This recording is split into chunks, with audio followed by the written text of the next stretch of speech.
Hi everyone, Sherman Chin here, and today I'm going to do a 3-month review and a bit of a rant of this Higonokami knife from Japan. Now this is actually a 15 US dollar knife. It's a friction folder and considered quite cheap, but it's actually handmade from Japan by this guy called Higonokami. So basically, Mitsuo Kanekoma, I don't know why I call him Higonokami, but basically he's got the rights to produce this knife. So his company Sado Kanekoma is the one that's registered in 2021, and he has the rights to produce this Higonokami knife. And you can actually check out my previous video. I'll link it down below, where I talk more about the theory of how this knife came to be. So you can see the words here. It actually says trademark Sado Kanekoma. So basically, if you have these words here, this is the original Higonokami knife. Any other company creating it is probably creating a fake one or a clone one, and they don't have the rights to do it even in Japan, right? And here you can see the words here. It says Hon Warikomi, which means original folded steel. So in this case, it's SK5. You can see like there are 3 layers of steel here. It's folded with carbon steel and chromium steel. So the tougher one is outside, and the harder one is near to the edge, right? So it's like a sandwich. The reason being is that you want a tough outside, like the outer part, so that the knife can withstand a lot of hard usage, whereas the edge is very hard. So what does this mean in actual usage? Because I actually use this for 3 months, and what I use it for, mostly for gardening. If you check out my other videos, you will see I do a lot of gardening. I use this to cut trees. And okay, I'll just get down to it and tell you guys the pros and cons of this knife. And for me, the one con that I have is that it's a friction folder. It needs 2 hands to open. You're probably not going to open it with 1 hand, but you know, when it first came, it was really difficult. It couldn't move at all when I did this, but now I can actually move it probably with 1 hand. Okay, I can actually do it with 1 hand, right? So I did it with 1 hand opening, but it's really dangerous. Your finger might slip up and get cut out this really sharp edge. Okay, speaking of sharp edges, now the good thing is that this edge is really sharp, right? It's easy to sharpen, and it maintains its sharpness for a pretty good amount of time, except if you cut wood really hard.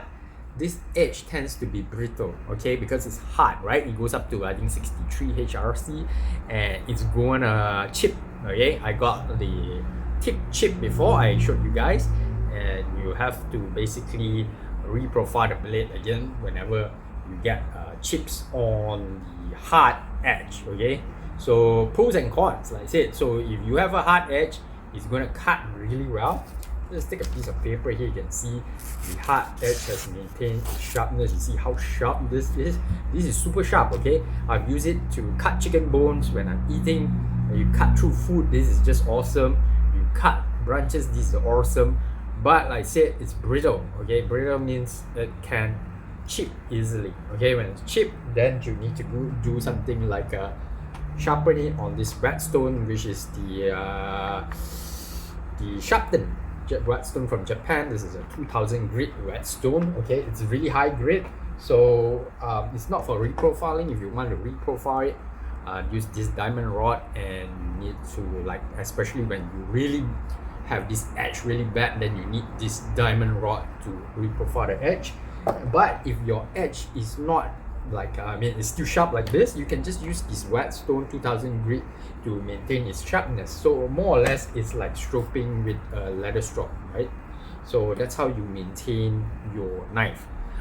Speaking of maintenance, one big gripe I have is that it rusts really easily. I use it in a garden where, you know, in my country here in Malaysia, it gets really humid, so it gets wet. I sweat a lot. As you can see, that's why I'm, you know, I'm sweating all the time. So the sweat gets on it and then it starts to corrode and rust. Okay, I had problems with it rusting a couple of times. What I did was I used a brasso. Okay, if you have brasso, brasso does is that it's actually abrasive that removes a certain layer of metal from it. I guess if you use it a lot, the metal might become thinner and thinner, but you know, you probably get, you know, you probably have more problems with your knife hitting stuff and getting damaged and the metal being scraped off, or when you sharpen it, then, you know, then when you want to polish it in brasso. So I suggest you just use brasso. Again, like I said, this is a $15 user knife. Okay, and what I mean by user knife is that you can actually go and use it. It's $15. I'm sure you can just go buy a new one. I have considered buying the blue steel one. Okay, remember this is a SK5, which is a modern Japanese steel.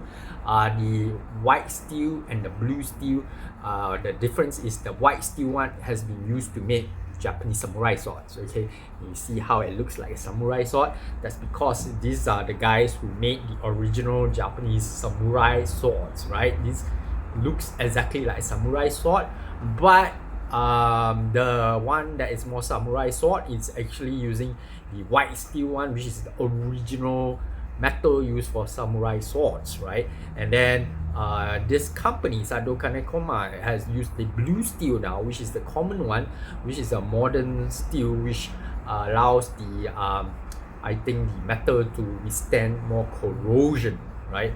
So the blue steel is the higher grade Higonokami, right? I've considered buying that, but it's slightly more expensive. I guess it's about $30, so double the price. But so there comes to my negative parts about this knife, is that when I'm out there, right, would I pay $30 to buy a knife like this, or would I pay $30 to buy a modern day American tanto like this rake, right? So this is my rake knife. This one is the P138W by Rake. This is a modern day tanto blade. Okay, it's American tanto because there is a double edge here. Okay, it's not a curved edge, it's a double angular edge. Now I find this so much more useful in my garden because you can deploy it with one hand, you can close it with one hand, especially when you're cutting stuff, you want to take it out and then you deploy it with a flipper tab. You know, this is just the modern, you know, the modern world, I would say. And you use something like this as a tool. I mean, if you want to use it as a tool, right, then you definitely want to get something that will help you achieve like gardening chores using something that is more efficient. So how about this? Then why would I use this? So this is more like a traditional tool, right? I would keep this in my collection, and I think a lot of you would buy this because it's so cheap. It's just $15, and even the good one, the blue steel one, is $30. You can buy it.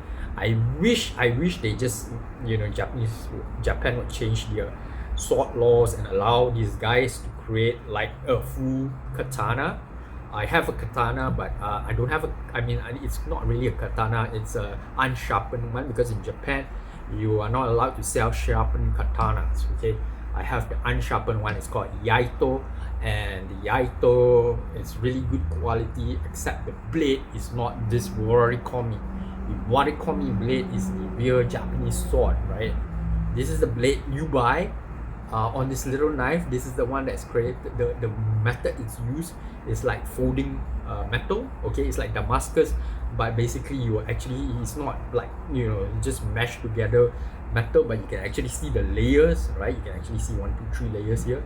This is what Japanese sword really was. Okay, and they are basically tough little fellas because they have a tough outer layer and then a hard inner layer for that sharpness. Okay, just remember the difference here.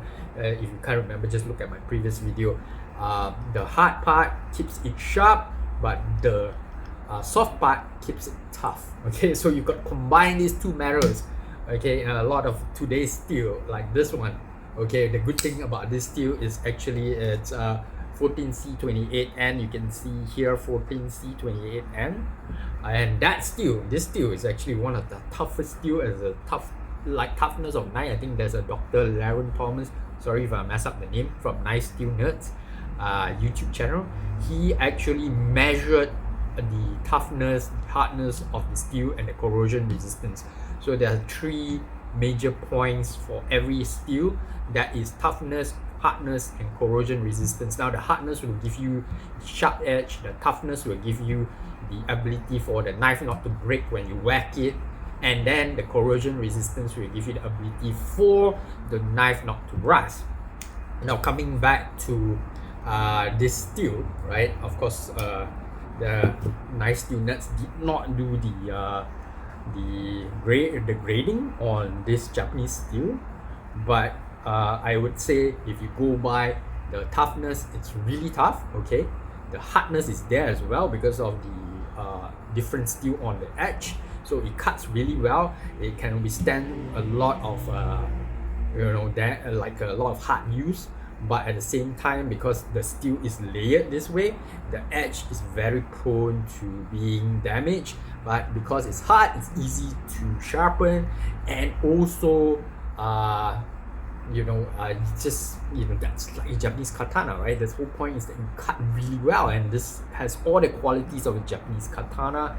And the only, like I said, major downfall is that it rusts really badly. Okay, so corrosion resistance for both this steels, SK5, I guess even the blue steel and the white steel is going to be bad. Okay, that's why Japanese, like even in katanas, like in all those Japanese samurai shows, they will always clean their sword when they put it back in after cutting, with cutting like their enemies and there's blood. So they always have to fling off the sword, and then before they put it in, they have to make sure it's dry. Okay, so same thing, right? Now of course you're not going out to cut people with this, but you go out and cut plants like me, then it's going to be wet, and then I have to dry it, and it's really annoying. So that's the downfall compared to 14C28N. 14C28N is very corrosion resistant and will not rust when I take it out, so it's really good in my garden versus this. So that's it for my short review after 3 months of this Higonokami knife. If you have like any questions, please do comment down below, and please do subscribe and give me a thumbs up and click that notifications bell. I'll see you guys real soon. Thank you so much. Bye now.